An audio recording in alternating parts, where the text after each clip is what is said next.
Tu familia es mía, tú eres mío. Estas son las únicas palabras pronunciadas por Erika Herrera Correan, de 63 años, tras haber asesinado a Carolina Flores Gómez, su nuera, la esposa de su hijo, la mujer que le había dado un nieto 8 meses antes.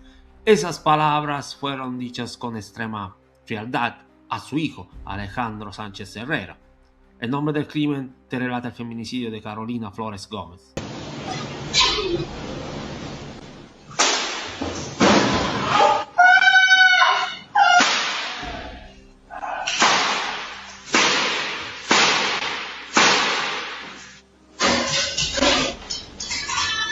¿Qué fue eso? ¿Qué hiciste, loca? Nada, como dice local, todo mula. ¿Qué te pasa, loca, de mi familia? Tu familia es mía. Tú eres mío y ella es tu.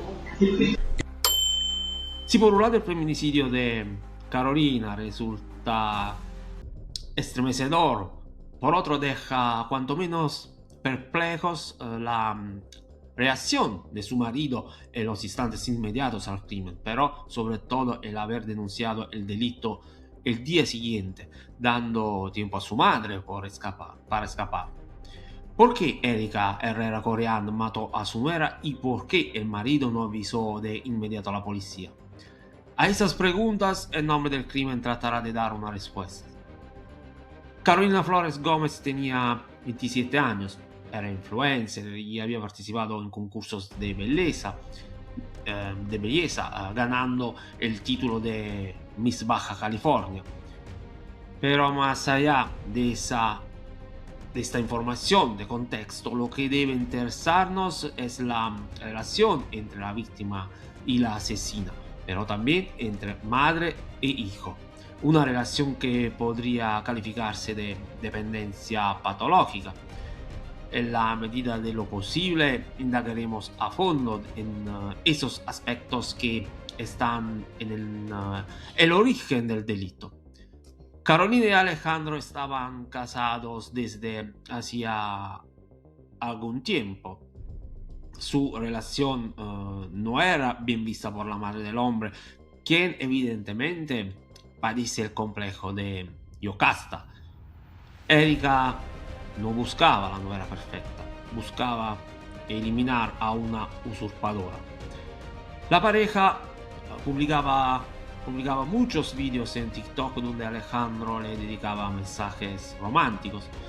El amor entre Carolina y Alejandro culmina en el nacimiento de un hijo, 8 meses antes del delito. Poco después del nacimiento del bebé, la pareja decide trasladarse de Ensenada, Baja California, a Ciudad de México.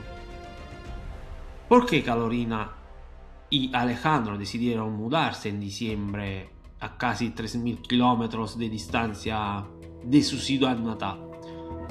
Quizás porque Polanco, donde se habían ido a vivir, era una de las zonas más exclusivas de Ciudad de México. Indudablemente la ubicación puede ofrecer excelentes oportunidades para quienes sueñan como trabajar en el mundo de la moda, pero ese no es el motivo principal. Hay otra razón, más bien la razón, y esta razón tiene un nombre: Erika, la suegra. Existían fuertes tensiones entre Carolina y su asesina, tensiones que probablemente repercutían en la relación de pareja. Carolina quería a esa mujer lejos de ella, tanto como Erika quería a Carolina lejos de Alejandro. Erika se entrometía continuamente en la vida de la pareja. Era una figura agobiante y prepotente. Con mucha probabilidad, el traslado a la Ciudad de México pudo haber sido el detonante de la furia asesina de Erika. Tú me quitaste a mi hijo y yo te quito de él para siempre. Atención, eso no significa que sin el traslado Carolina no habría sido asesinada, pero pudo haber acelerado los tiempos de algo que tarde o temprano terminaría sucediendo. Como haría cualquier madre, cualquier abuela, Erika fue a visitar a su hijo. Ocurrió después de Pascua más o menos. parecía una visita de lo más común, pero la mujer ya había planeado matar a Carolina.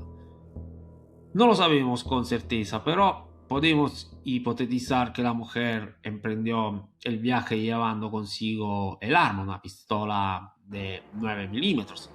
Si es así, debo suponer que la señora Erika no viajó en avión.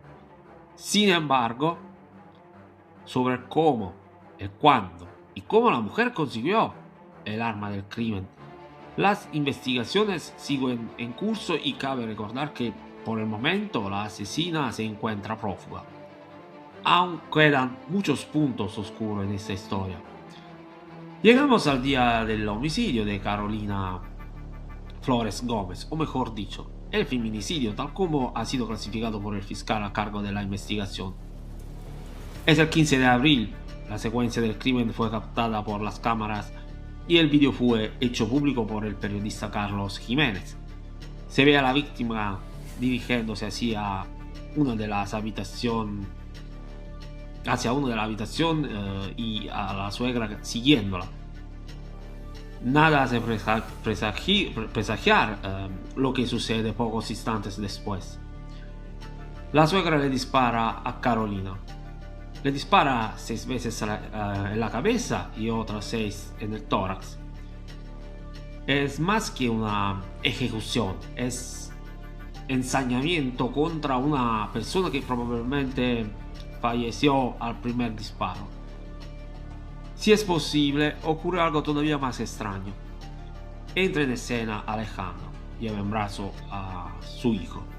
Alejandro no llega durante los disparos, sino después de que se ha efectuado el último tiro y con calma le pregunta a su madre: ¿qué hiciste, loca? Nada, me hice enojar, responde la mujer. Alejandro replica, siempre con calma aparente: es mi familia. Aquí llega la respuesta de la asesina que sintetiza excepcionalmente el contexto en el que maduró el crimen. Tu familia es mía, tú eres mío, ella no. A este punto, cualquiera llamaría a una ambulancia y a la policía, y sin embargo, no fue eso lo que hizo Alejandro. Erika se va sin ser molestada, no se sabe a dónde. Alejandro espera 24 horas antes de denunciar el asesinato de su esposa.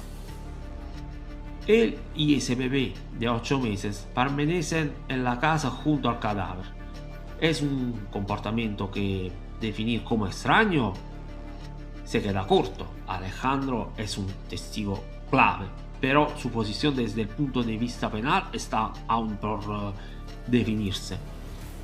La pregunta que se hace Reina Gómez Molina, la madre de la víctima, es ¿por qué Alejandro esperó 24 horas antes de denunciar el homicidio de su esposa? ¿Estaba en estado de shock? Sería comprensible. ¿O intentó encubrir la huida de su madre? La señora Reina se entera de la muerte de su hija el 16 de abril a las 13:35. Es a esa hora cuando suena su teléfono. Quien llama es Alejandro, quien sin rodeos le dice que su hija ha muerto y que su madre le disparó. Pero volvamos a la cuestión central. ¿Por qué Alejandro no denunció el crimen de inmediato? Es la señora Reina quien refiere el motivo. El hombre dijo que si lo arrestaban a él, el niño sería entregado a una casa de hogar. Pero, ¿por qué Alejandro temía ser arrestado? No fue él quien disparó, estaba en la casa, es cierto, pero en la cocina, desde donde no podía ver lo que estaba por suceder. Entonces, ¿por qué ese temor? ¿Qué hizo desde el momento del feminicidio de Carolina hasta la llamada a la policía? Alejandro grabó vídeos para explicar cómo alimentar a su hijo mientras él estaría ocupado realizando los trámites. Pero es tan complicado darle de comer a un niño. Absolutamente no, no hace falta un video tutorial. Corazón, Reina le pregunta a su yerno. Pero Alex, tú estabas con el niño y Caro en el suelo muerta. ¿Cómo pudiste dejarla así por tanto tiempo? Alejandro responde con otra pregunta. ¿De verdad me lo preguntas?